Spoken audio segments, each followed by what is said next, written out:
Hi, welcome to the Talking Wellbeing Live. I'm just waiting for today's guest speaker to join.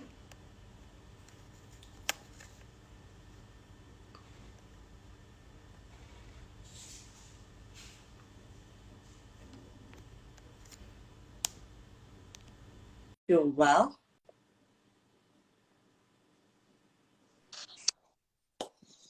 Hello. Hello, how are you, Amrit? I'm well, thank you. How are you, Mike? I am well, thank you for asking as well. Doing good, no complaints. Oh, good. Yes. Everyone an introduction. Clinical social worker as well as a psychotherapist. And we're going to be, of course, talking about decolonizing mental health, what it's like to be a practitioner. But before we get into that, can you tell us more about the work that you particularly do?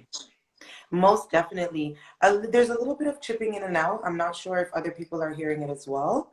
Do you hear me clearly? Am I chipping in and out? No, you're absolutely fine. Oh, perfect. Okay. So in terms of the work that I do, I am, of course, a social worker as well as a psychotherapist. I started off in criminal justice. So at first, when I first came out of university, it was all about criminal justice, kind of that field, and supporting individuals in custody as well as out of custody with kind of reintegration into society. So kind of looking at work, looking at employment, and even also looking at, some of the mental health factors that lead to that criminalization in the first place, right? After that, kind of got into some child welfare work. After that, the education system. And now I am landed in private practice where I focus on mental health. Focus a lot around anti-Black racism and the depression, the anxiety, the trauma that kind of is impacted by that. And also focus on anxiety, focus on child and youth mental health, but mental health nonetheless. That's kind of my area in terms of my private practice. Of course. And so you've had a real depth of knowledge in seeing how mental health can show up in these various settings as when it comes to race. Yes, most definitely. Exactly. So kind of, as you said, kind of being able to understand the impacts of racism, understand the how that impacts your mental health as well, right? So, and in the different sectors and systems, because of working in the education system, the child welfare system, the criminal justice system, being able to see how the racism within those systems also impacts the users of those systems on a macro, on a meso, and on a micro level. Of course. And before we obviously go into deconstructing this context, what is colonization within mental health before decolonizing it? For sure. So colonization, in terms of mental health, and to start off, colonization is essentially when a group of people go to a specific area and try to essentially settle and take control over the indigenous people, right, of the area for those individuals who may not understand what colonization is, right? And when you're looking for examples of colonization, we're looking at when maybe the English, the French, the Spanish, went over to Africa and kind of, took over, right? Settled, took over, and displaced the persons from in Africa, the individuals in Africa, different countries in Africa to different places in the world, whether it be North America, the Caribbean, and things like that. Right. Another example is even in North America, right? We have a lot of colonization dating back years, hundreds of years as well, in terms of the same Europeans coming over here and kind of settling here and taking over in terms of the indigenous people that are in the Americas as well. So those are kind of examples of colonization. In terms of mental health, and I think this is huge, right? And this is kind of where we don't focus and sometimes don't even pay attention to the mental health impact of colonization, right? So a lot of times we're looking at, maybe personal factors. A lot of times we look at historical factors. We look at family history. We look at a person's education. We look at a person's access to resources. So we look at all of the determinants of health, right? We look at their substance use and things like that. We look at the determinants of health when we're kind of considering mental health issues, but very, very little or not often enough do we look at, has this person experienced colonization in terms of generations of colonization? Has this person experienced racism? And how do we look at how that colonization has impacted their generations, and maybe how that generational trauma has come down the line to then impact their mental health? Mm-hmm. And that's something actually I wanted to really go into, because they can be intergenerational as well, that you speak of. So it's not as saying, oh, this particular individual has these situations and these settings. We have to look at what for that, what has impacted even family ancestry as well. Is that is Yes, most definitely. And so multi-generational trauma, also known as intergenerational trauma, as you would have mentioned, is very real, right? Dr. Joy Degree has an amazing book, Post-Traumatic Slave Syndrome, PTSS, where she talks about that. She talks about slavery impacting, and we're talking about the transatlantic slave trade, impacting generations and generations of African peoples, right? Not necessarily only impacting the individuals who would have been directly involved in slavery, but also impacting the generations and generations to come, right? There's Willie Lynch. He was one of the most a very prominent slave owner, right? And he has a very popular speech. And in his speech, he's speaking to other slave owners, and they're kind of asking him, how did you do it? How do you have your slaves under control like this? And how do you keep your plantation going so well? And he says in his speech, separate the wives from the husbands, separate the children, separate the families, participate in miseducation. And these impacts will last for hundreds, maybe thousands of years, right? And so right there in that speech, we kind of get that foreshadowing of what's going to happen when it comes to multi-generational and intergenerational trauma, right? The impacts of slavery lasting for the slavery and colonization lasting for hundreds, maybe thousands of years. We see the same thing in the Americas with the indigenous people, right? A lot of socioeconomic issues, a lot of mental health issues, a lot of substance use issues, not necessarily related to their current experiences, but related to their fathers and their forefathers. mm-hmm. And in terms of obviously okay, you first have them in front of you as a practitioner, what are some of the steps you do, or what comes to mind for you in that work? In terms of when you're doing the work, if you were dealing with a health. Okay. Yes, most definitely. So I think that it definitely starts with empowerment, right? Looking at the empowerment, looking at educating the client as well, right? Maybe looking at their social location, again, looking at those social determinants of health, looking at their, paying attention to their family history, paying attention to substance use and things like that. But for me, also paying attention to systemic experiences, right? Paying attention to experiences within the education system, right? Where they might have experienced anti-Black racism, and talking about how those experiences would impact their mental health. I can give you a clear example. Right now, there is this a huge deal of code switching, right? So we've named it code switching. When I was younger, let's say even in high school, or even in university, code switching wasn't termed yet, right? It would just be seen as, you're acting really white, or you're talking really white, and now it's been termed code switching, where you switch or change your personality because Blackness is essentially not seen as professional, right? It's not seen as professional. So when I mean Blackness, I mean maybe hairstyles, right, that are cultural.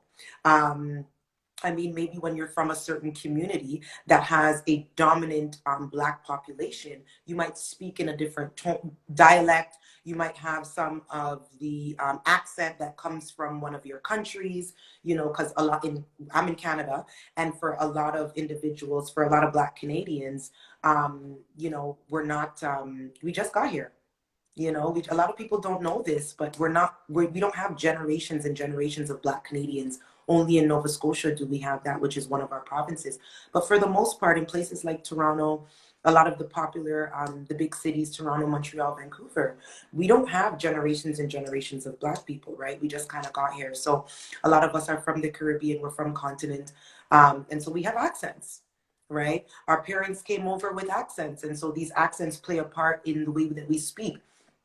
And so, systemically, you will learn to kind of speak differently if you want to um, get a certain job or if you want to attract a certain type of community. And again, when I was younger, we just used to say, you're acting white, you know, because for some reason in Canada, whiteness is seen as professionalism and Blackness is not, right? But now again, we've termed it code switching. And I don't think that people have paid enough attention to how much code switching is impacting their mental health.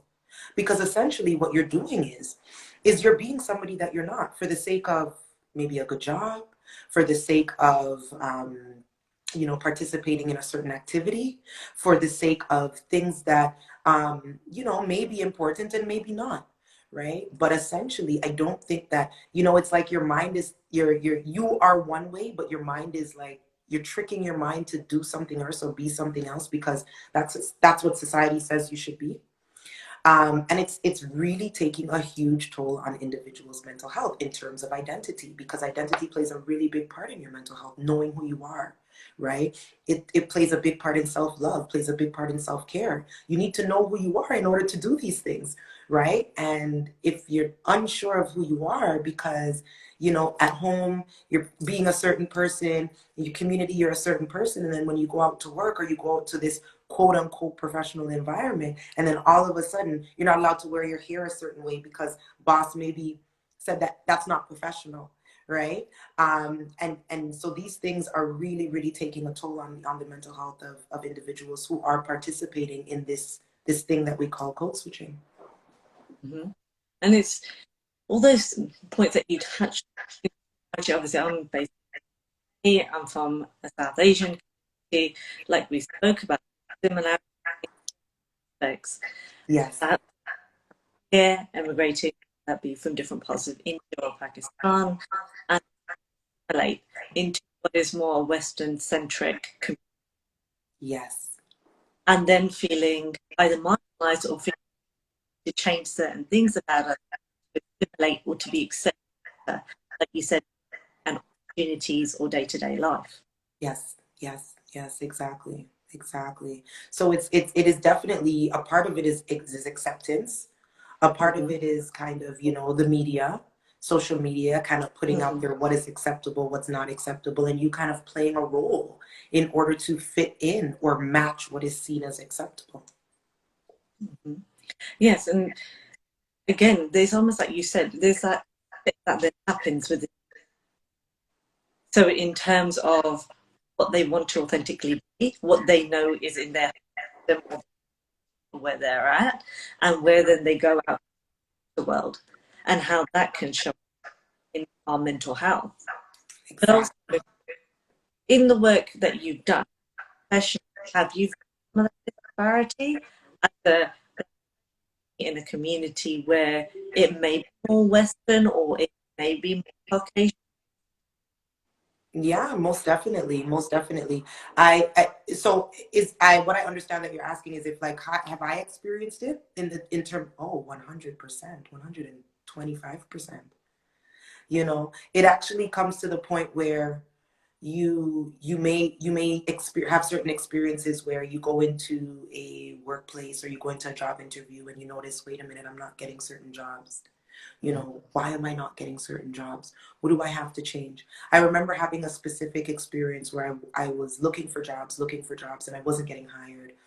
And I couldn't figure out why. This was a long time ago. So when I just finished my master's degree. And I couldn't figure out why I wasn't getting hired.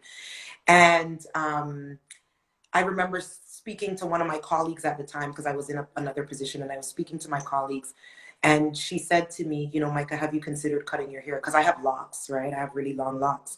And she said to me, have you considered cutting your hair? Because locks can be one of those hairstyles that is seen as unprofessional, right?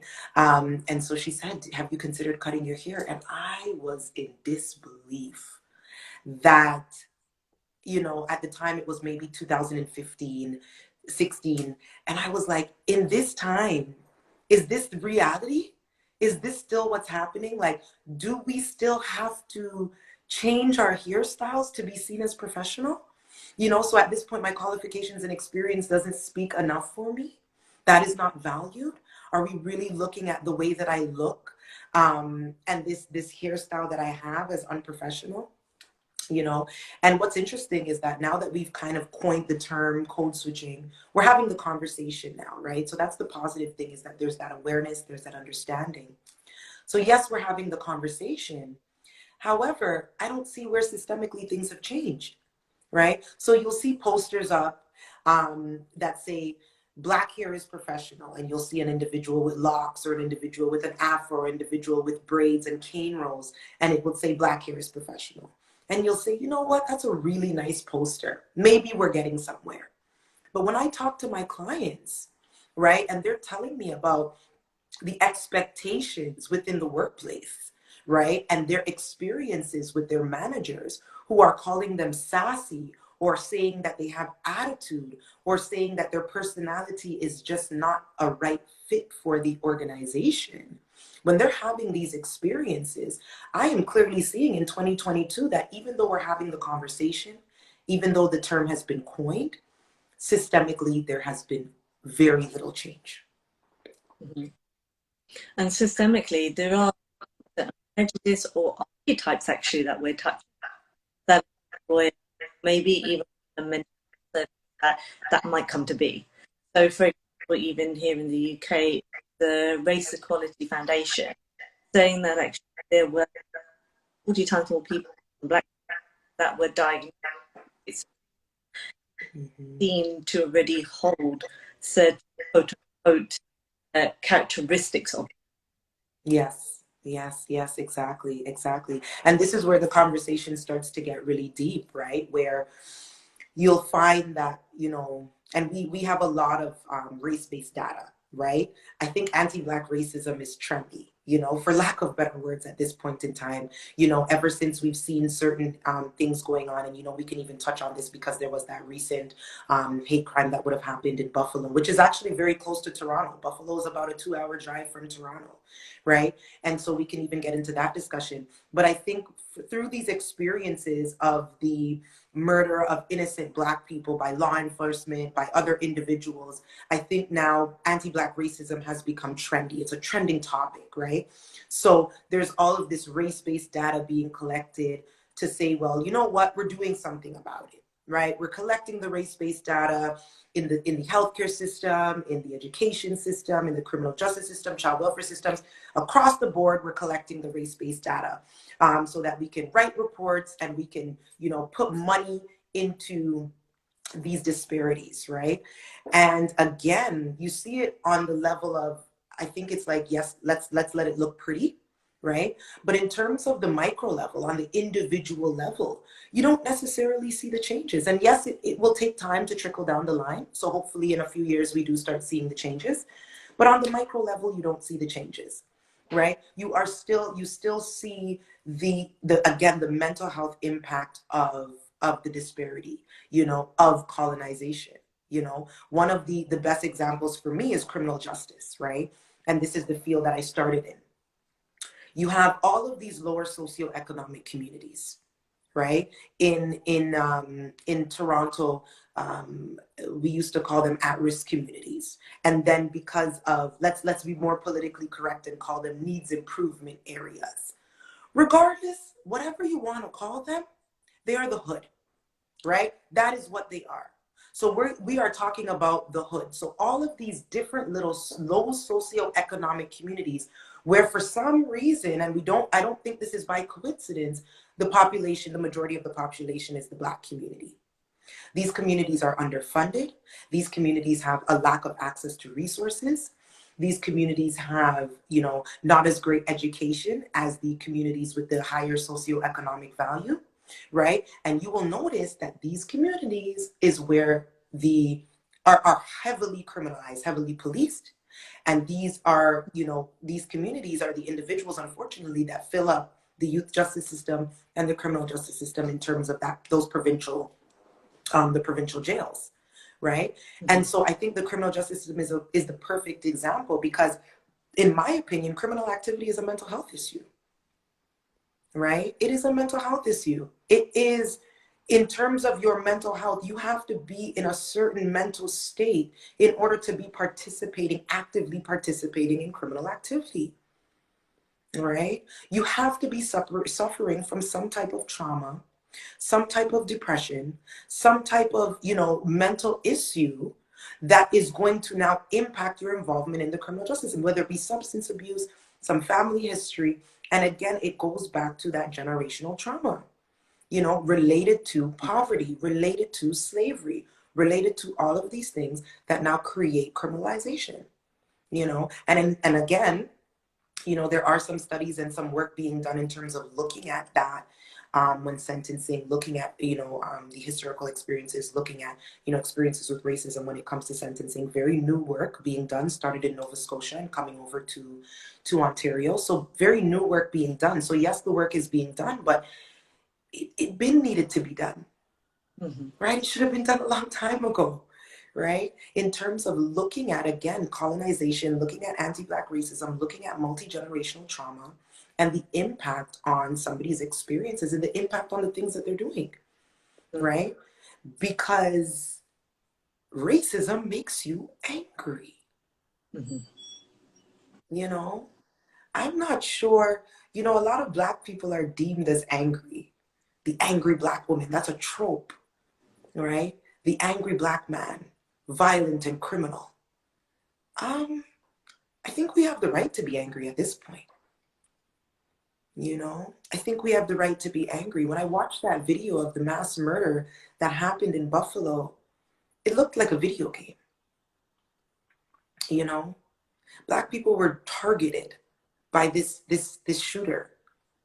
The shooter was known to police, right? The shooter was also even known to be in places that supported white supremacy. All of this information came out in the is known to the public, right? And so this shooter obviously had mental health issues. Why was nothing looked into any further? Not to mention the way the shooter was able to surrender and be carried out like, Black individuals are killed for selling CDs, for having counterfeit money, for just walking home, for looking suspicious, for being born, And it's unfortunate because when you see a white person who just murdered 10 individuals just be, surrender and just carried out, treated like a human being, right? It's really impactful in terms of.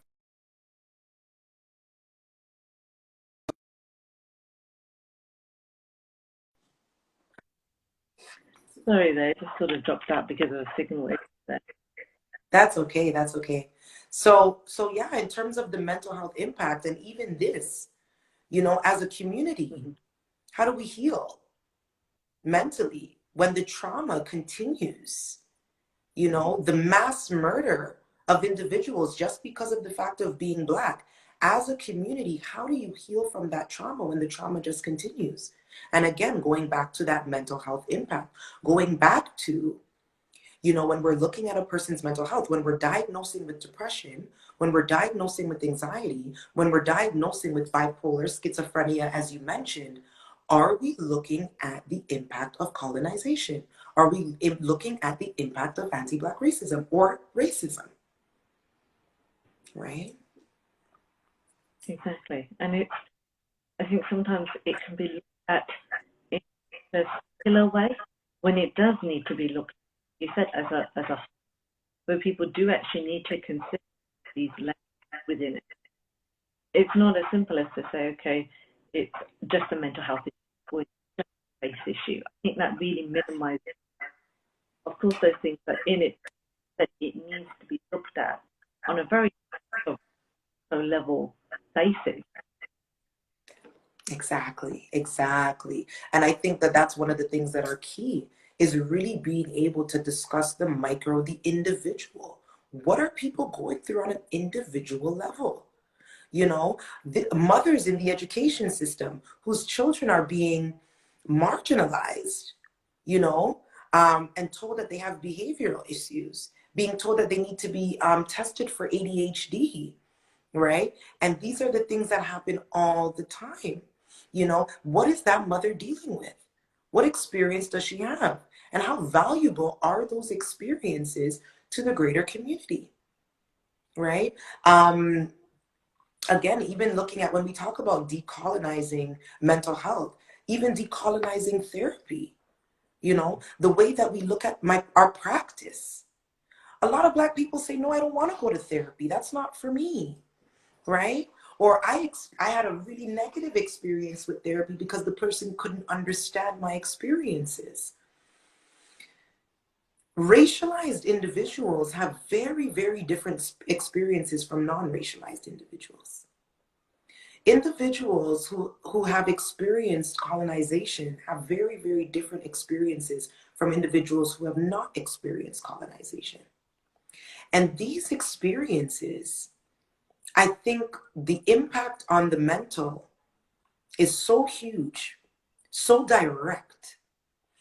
And in order to treat, effectively address and treat mental health issues for a racialized person, you have no choice but to look at colonization and racism. Mm-hmm. And if as a practitioner, you are working with a racialized individual and you don't understand the experiences of colonization and racism, I do believe that that work is over your head. You know, as practitioners, we have to know the scope of our work, right? That is I think that that's social work 101. I remember learning that, you know, in my undergrad when I first started this work, that you don't dare address an issue unless you understand that issue and know what you're talking about, because these are people's lives we're dealing with, right? And so often I hear, again, racialized individuals who have really, really negative experiences with therapy, and it's because they're seeing a therapist or a psychotherapist who doesn't understand those experiences and may not have the knowledge that comes with understanding those experiences. And we're talking about colonization and racism, right? Because those two experiences, coupled with generational trauma, really, really do impact an individual's mental health, impact your traumatic state, impact your, it could be PTSD, we're talking about, again, going back to Dr. Joy Degree, post-traumatic slave syndrome, right? Impact your anxiety, impact depression, right? The extreme sadness that comes from watching innocent Black children even be murdered, you know? The anxiety that comes from being a Black parent and your child growing up in a society like this, where you send your child out, you know, with friends and not necessarily know if your child may come home safely, right? Because, again, because of the experiences of the community, right? You know, police are supposed to serve and protect, you know, but you'll notice this divide between police and the Black community because there's a fear. There's a real fear. There's a worry. You know, there is an anxiety that is tied to being a Black individual and interacting with the police. Why? Because Black people, innocent Black people, are murdered by police. Right? And so, again, going back to mental health and decolonizing mental health and decolonizing therapy, these are the things that we should be looking at. These are the factors that should be considered.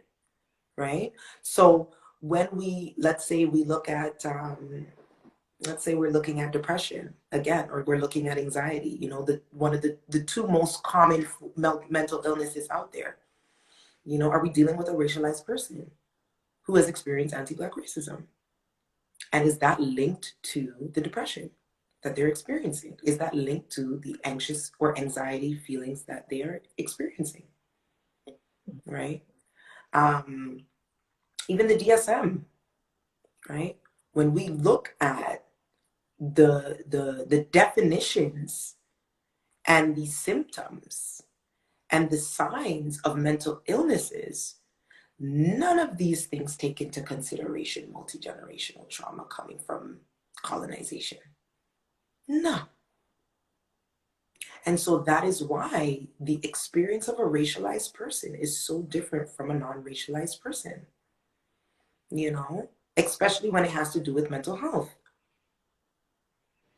And again, going back to being a practitioner, the practitioner needs to be aware of this, has to have that awareness in order to treat with a racialized person.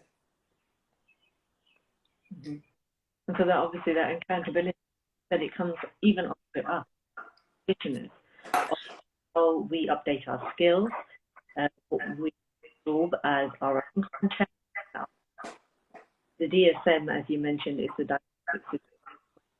So that's what's actually to when giving a mental health diagnosis. A lot of that, to some extent, even argued to be sensitive.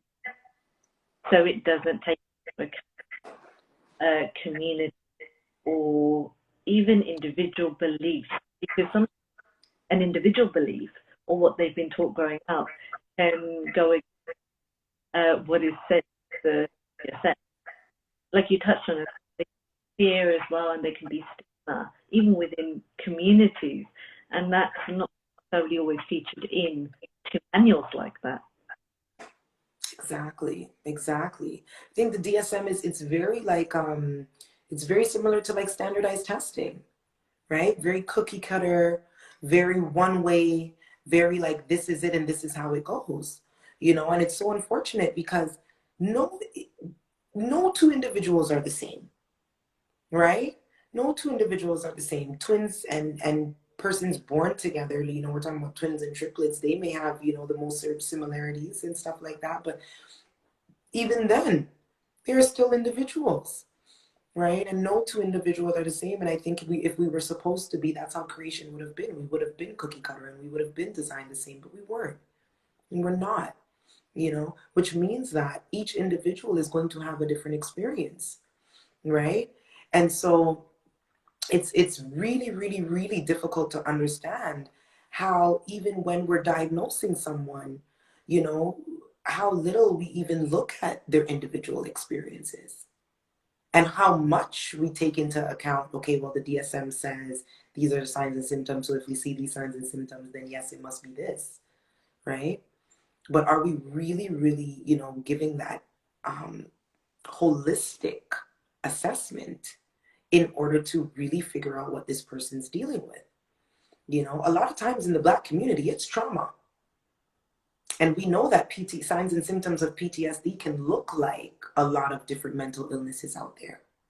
And so I do believe that a lot of people in the Black community are misdiagnosed, right, with different mental illnesses because their signs and symptoms look like mental illnesses, but it's really trauma.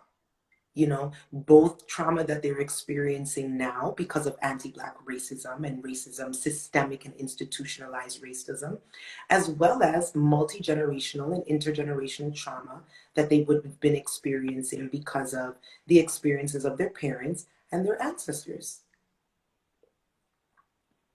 Of course.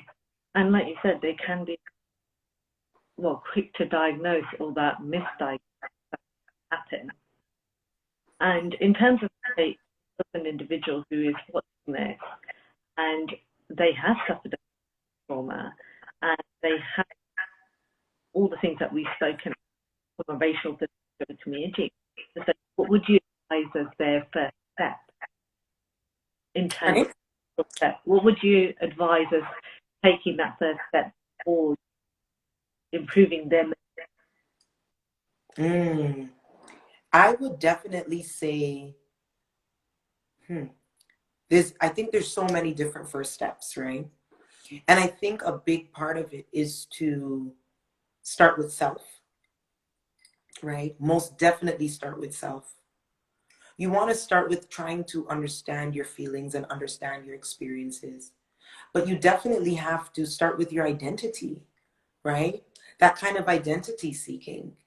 Going back to, again, social work 101, looking at your social location, you know, looking at the different areas in your life that impact you, the different areas in your life that make up who you are, right?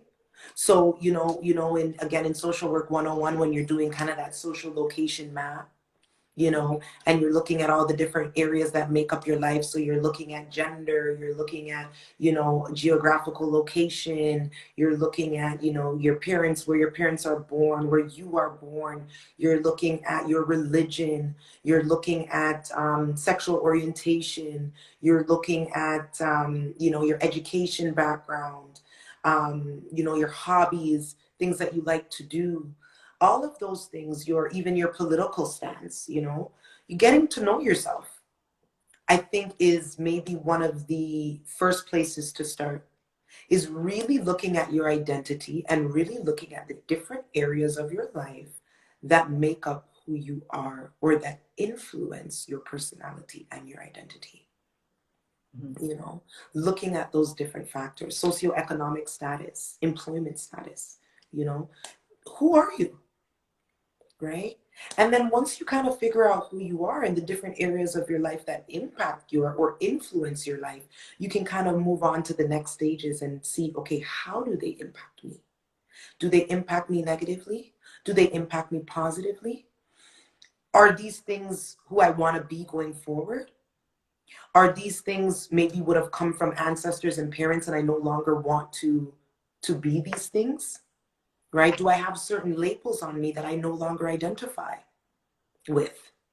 Do I have certain likes, dislikes, and values that maybe would have came from my parents that I no longer have?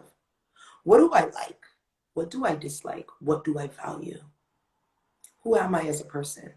Right? And I think being able to start with self is really, really important, because then you can now look at the experiences, look at the individuals in your life who really impact your mental as well as your physical, because we know that the physical and the mental have a huge connection. I don't want to leave the physical out there, right? And so we want to look at the physical as well. And really being able to see, what are the different areas in my life that influence me, influence how I think, influence my beliefs, influence me, right? And then you can kind of move on from there. But I would say it's all about baby steps. Of course, I would recommend therapy and psychotherapy to everyone out there, right? But that is definitely a journey that you have to be ready for, right? You got to be ready to kind of open up and go to places that you maybe not have gone to before. And so I would recommend therapy, because what therapy can do is therapy can assist you with understanding who you are and understanding how those different experiences would have impacted your mental health, right? So if you don't necessarily know where to start, a therapist is a really good guide in terms of where to start, and and how to kind of go on to that journey. But I definitely think that knowing self is really important.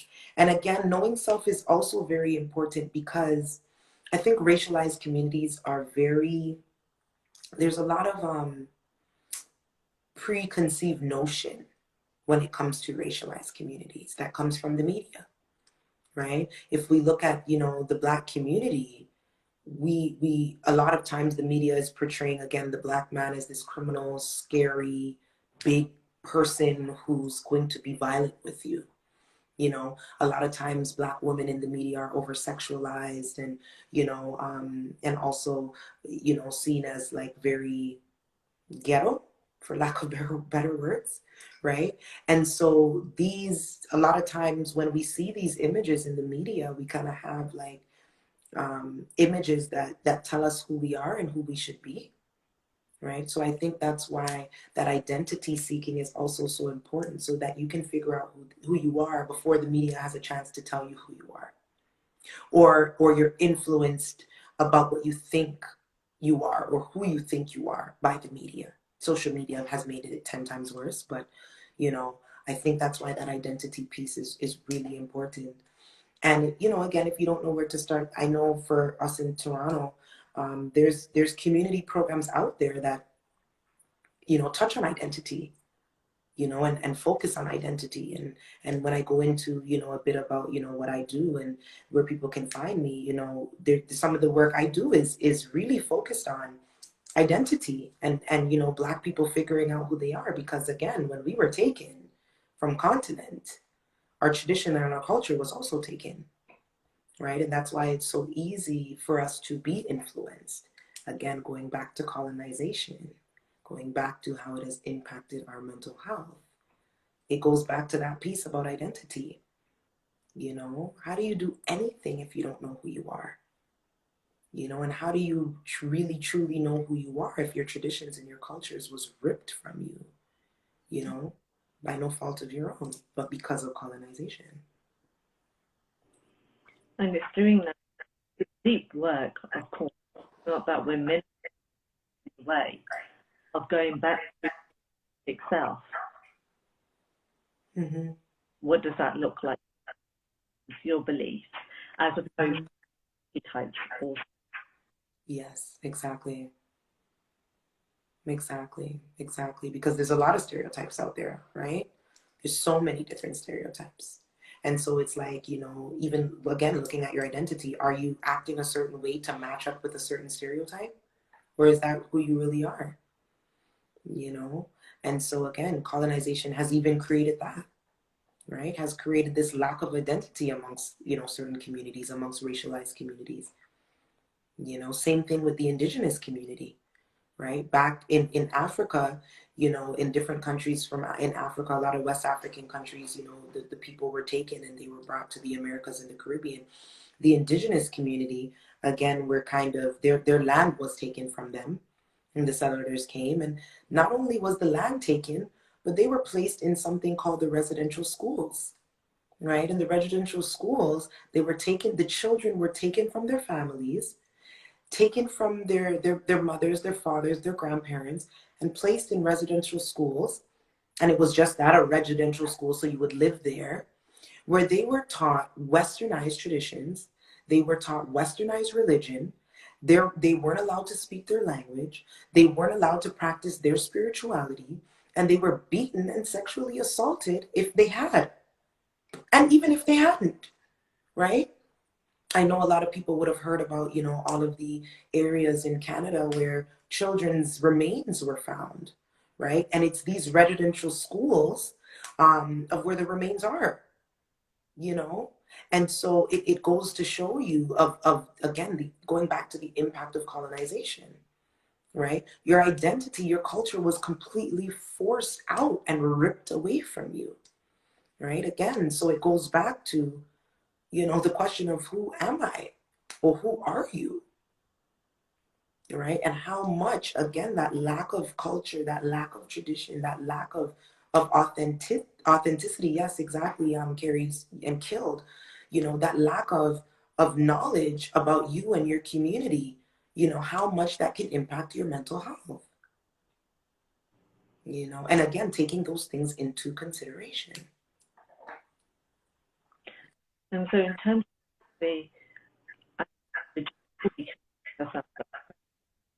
as a practitioner going forward, some of the things that you hope to see or implement.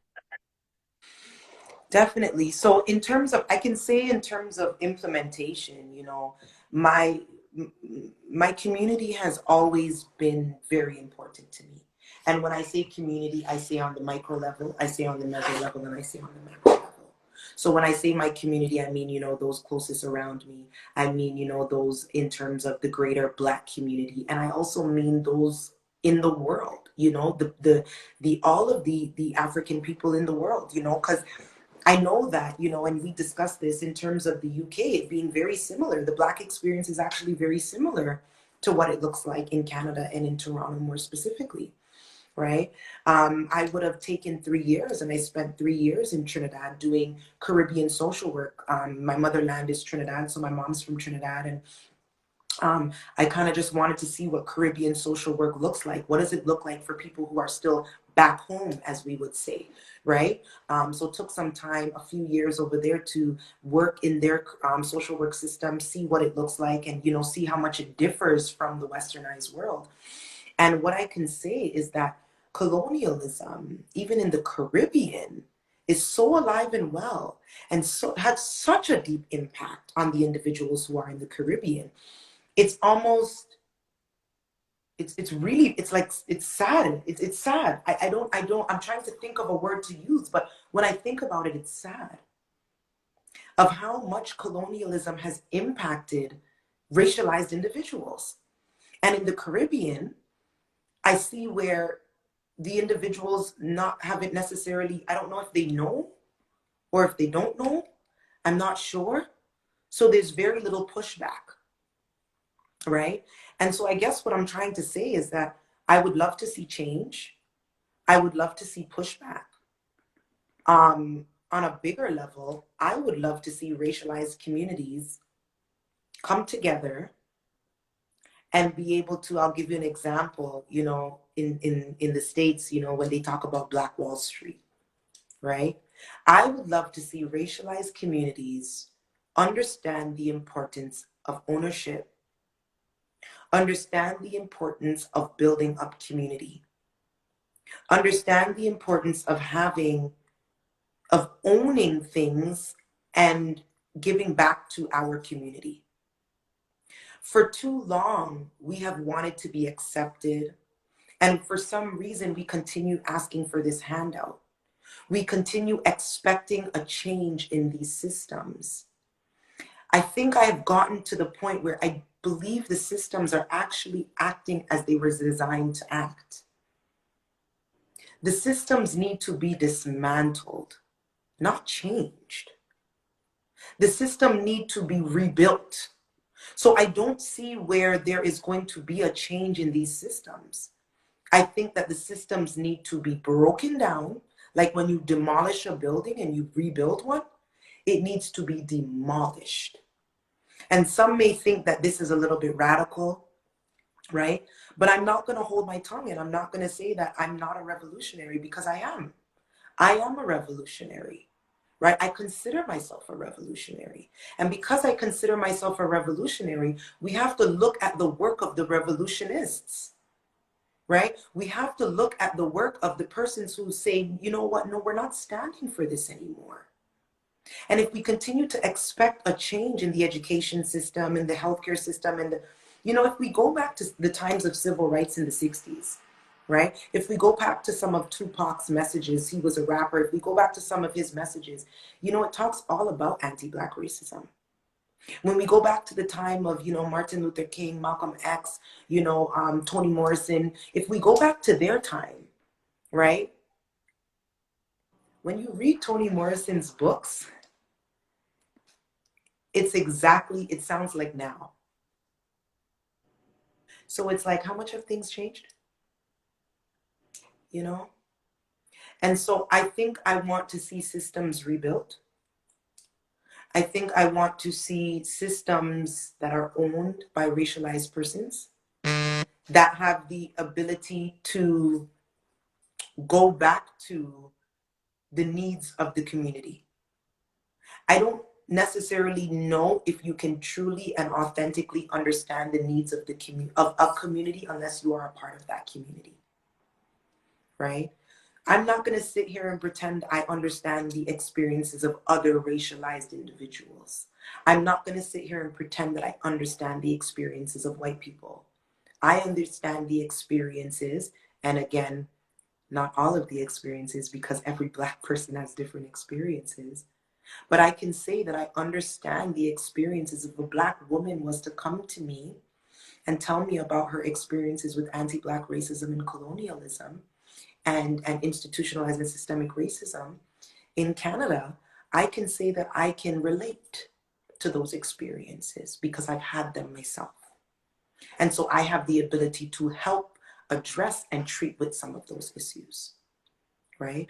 And so I think, again, kind of going back to your question, I want to see systemic change or systemic dismantling and institutionalized dismantling and rebuilding to serve other communities, not just cookie cutter westernized communities, right? Not just Eurocentric communities, but be rebuilt to be able to serve every community that is accessing the resource or the service, right? And I guess that's on a macro level. And on a micro level, in terms of, you know, the work that I do, as I said, I start with empowerment, start with that strengths based, you know, really empowering the community, really empowering those racialized individuals that I do work with to love yourself, love the community, you know, understand all of the positive things that come with being a racialized person. More specifically, Black people, like, listen, we are people of the sun, and the sun energizes the entire world, right? And I tell Black people all the time, it is in our essence to be everything that we are. So let's celebrate ourselves, right?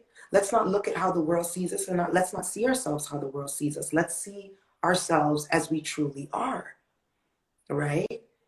Ancient Egypt, if you go back to ancient Egypt, which was called Kemet before that, we were not slaves, and we were not at the bottom of anybody's barrel. We were pharaohs, we were kings, we were queens, and we seen ourselves as such. And so instead of taking on to generational trauma, I think it is important for us to do the work where we take on to our kinglyship and our queendom, and we understand who those ancestors are, so we can accept our rightful place in society as kings and as queens, right? And understanding like heritage.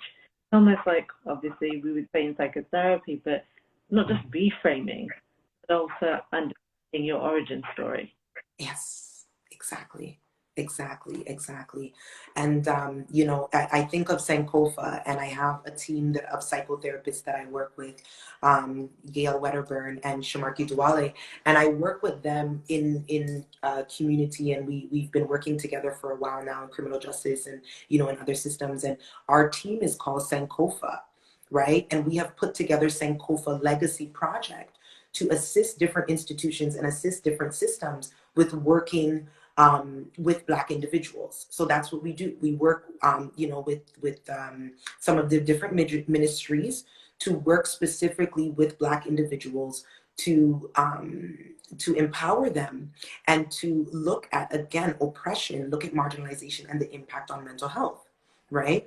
And in terms of Sankofa, Sankofa essentially means, you know, it's a Swahili word that means go back and get it, right? So kind of reclaiming your past, reclaiming and reforming and being able to shape again your identity as you see fit, not necessarily as other people tell you, right? And so again, kind of going back to that, you know, I think of Sankofa and our team, and that's some of the work that we are doing in the community. Well, thank you for sharing all of that and for Mm-hmm. and speaking into all of this. Yes. People reach you. I would love to. I know when we did our Zoom stuff, I think even then we were on the call for some time, but I'm mindful of time. Yes, most definitely. I know Most your definitely. part you could in terms of how did you bring. Yes, thank you. And so yeah, and this is the energy, right? This is the energy that I bring to, you know, my clients as a practitioner.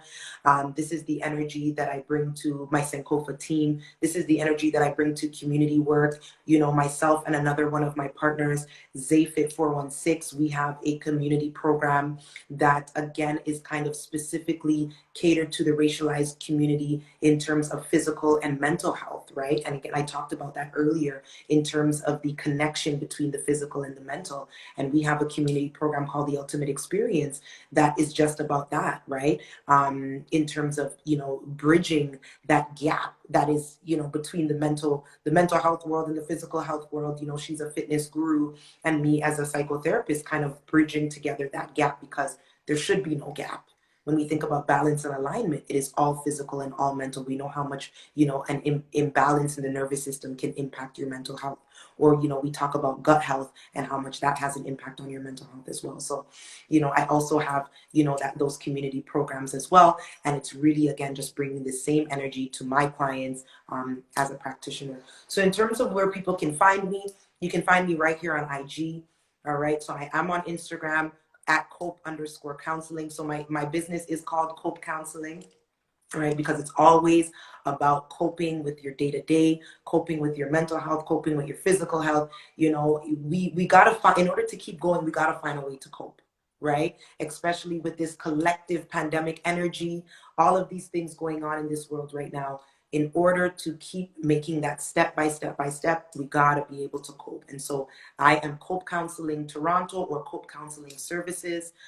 You can find me on IG at cope_counseling. As I said, you can find me on Facebook at Cope Counseling. You can find me on my website, www.copecounselingtt.org. That is counseling spelled with a U and two L's. Alrighty, so copecounselingtt.org, and the TT stands for Toronto and Trinidad, because I have work going on in Toronto as well as Trinidad and Tobago, my motherland. Alrighty, so copecounselingtt.org. You can also email me, all right, info@copecounselingtt.org. So that's my email address. And you can even call me, because I love phone calls, all right? I'm that type of person. I love to be personal. I'm a psychotherapist, right? I love working with people. And so you could even call me, if you're not an internet person, if you're not a social media person, and you are really traditional and you just like that phone, 647-807-2948. All right. So it is Toronto, it is Trinidad, it is Cope Counseling, and definitely here to continue doing the work, as a psychotherapist who is racialized, a Black female psychotherapist, just, here to do the work in my community and beyond. Thank you so much, Amritpal. I'll share all of that as we upload to our newsfeed. I look forward to seeing the work you do. And it's worth mentioning, you have therapy talk, so I've been listening to. It's recorded on your, so it's worth people into that as well. Yes, most definitely. So check out Therapy Talk Tuesdays. I haven't had a talk in a while, but I do have a few of them that are on the page, so you guys can check them out. What it is me just having conversations with people about their mental health experiences. Right? That's it. So people who are brave enough to come and share their mental health experiences and be, an example, or, just even strengthen different communities, about mental health experiences. So if you are feeling brave, DM me if you want to be a guest on Therapy Talk Tuesdays. DM me, and we can set that up as well, because I'm always looking for people to talk to, and always looking for people to share their inspiring stories about their mental health experiences. It's not easy, to share your story. And so I look at my guests as an inspiration. For sure. And that is so things we learn from one another. And we can also Yes, most definitely. So I just want to thank Talking Wellbeing out in the UK. Shout out to Talking Wellbeing, and shout out to the UK, and shout out to Amrit. Thank you for connecting with me. James and I had connected when I was living in Trinidad. Actually, James and I had connected, and I know he's one of the founders. When I was living in Trinidad, and we had a few conversations about mental health, about the Caribbean, about colonization and decolonization. And so, shout out to you guys. Big up Talking Wellbeing, because you guys are doing some amazing work as well. So, thank you guys for having me. Thank you for inviting me. Thank you for allowing me to share this platform and to share this space with you. It's been amazing. The conversation very fruitful, and I feel like I've had the chance to vent today. So thank you for allowing me to release some of my emotion on you guys' platform. Thank you. Well, from a psychotherapist to psychotherapist, so we've learned a lot of things together. So thank you, and I'm grateful for all of you that have been watching, and do watch it back as well, and we'll be on feed and recorded. So wishing you all blessings. Thank you. All right. Thank you, Amrit. All right. You take care. Bye.